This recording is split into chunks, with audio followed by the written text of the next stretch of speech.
Well, as far as I'm concerned, the Supreme Court has made a pronouncement that CDF as it is illegal, and therefore we are not going to disburse funds, but we sought advice from the Attorney General for further direction, because I know it's a very sensitive matter. It's a matter that politicians, mainly the ones in the National Assembly, hold very dear. To some extent, it has also changed lives of the people, but also, don't rule to a great extent, also there's been a lot of wastage in terms of the accounting and for resources. So whatever decision that will be, whatever advice that we are going to get from the Attorney General is what we are going to go by. But as it is, it's been rendered illegal by the Supreme Court. But we are waiting for further direction from the Attorney General. I also want to take the opportunity also to demystify the issue of debt. This country, like any other country, we have a budget projections in terms of how much revenue we are going to raise and our own expenditure.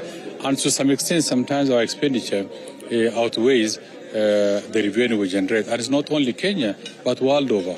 And that's why we have a room for borrowing. And to a great extent, it's been quite modest, like, 6%.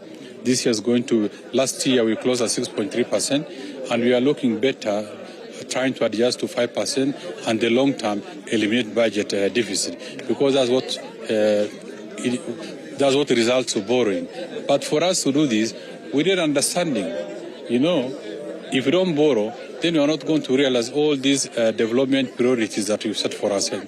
And these development priorities, particularly in the infrastructure and other sectors, are key, are very important, because they stimulate the economy. It makes us grow better, faster, and in a manner that's going to support the general create employment for our people. So that's why we borrow to realize faster development.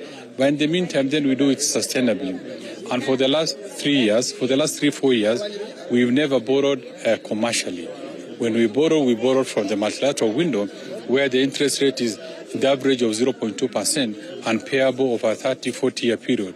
We think that is concessional, that is sustainable, but because the longer-term effect, the positive side of it, will be to the general population of our people. And that's why I want to assure Kenyans that our borrowing is highly sustainable as it is.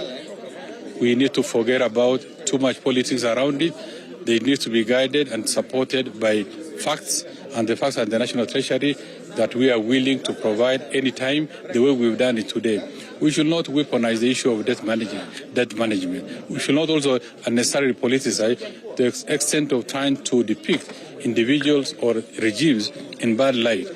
We should also now counter-check this with the development gains that we've made for the betterment and welfare of our people.